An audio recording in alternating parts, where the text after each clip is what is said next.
Congratulations to Gervonta Tank Davis for winning a unanimous decision against Pitbull Cruz. This was a very exciting fight where Tank showed another dimension, another element of his game. There's no secret. We know Tank could bang. We know he could fight in the pocket, toe-to-toe. We know he could apply pressure. However, tonight he displayed his boxing skills to the world, fighting off the back foot. Now, for the people that know boxing, we know Tank is a completer fighter.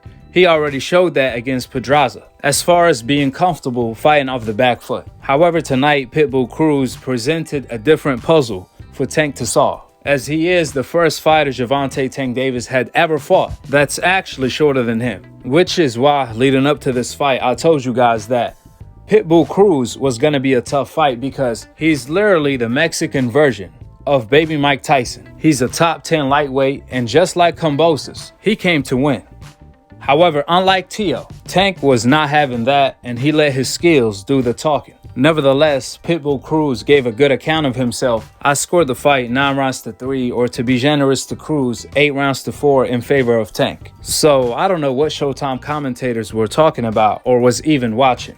Pitbull Cruz had some success. He did okay, but he did not come that close to winning. Just because someone is doing better than expected doesn't mean he's winning the rounds or the fight. Tank have spoiled everyone with knockouts, so just because he don't knock his opponent out doesn't mean it's that close of a fight. You score the fight with your eyes, not with expectations. More importantly, one thing that stood out the most to me is that even when Pitbull Cruz was being aggressive, once he gets to the inside, majority of the times he will initiate the clinch, then grabs and holds. He did that throughout the night. You would have thought it would have been the other way around, but it was actually Pitbull Cruz that initiated and started to hold Tank every time he came to the inside. Even when Tank was on the ropes, Pitbull Cruz will initiate the clinch, even though that's supposed to be his home. That's where the dog lives, is in the inside. So Pitbull Cruz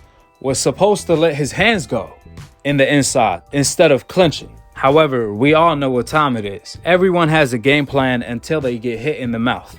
Pitbull Cruz respected the heck out of Tank power. From the first round, Tank was filling out Pitbull Cruz, who came on strong. The fight early was like the bull versus the matador, where Tank managed to control Pitbull Cruz's aggression and walk him into shots. I was actually impressed with both Tank and Pitbull Cruz's defense. On one hand, Pitbull Cruz was bobbing and weaving, where he managed to catch a lot of Tank left uppercuts with his gloves. On the other hand, Tank also displayed his excellent defense as well. As the fight continued, Tank settled down and started to hurt Cruz to the body with the right hook.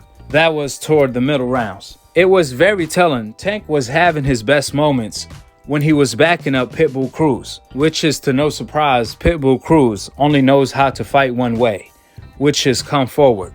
He do not know how to fight off the back foot. However, all of a sudden, Tank went from the second gear of applying pressure in order to get Cruz out of there back to gear 1. Come to find out, Tank hurt his left hand on Pitbull Cruz's forehead. Therefore, Tank pretty much was boxing with one hand for the rest of the night.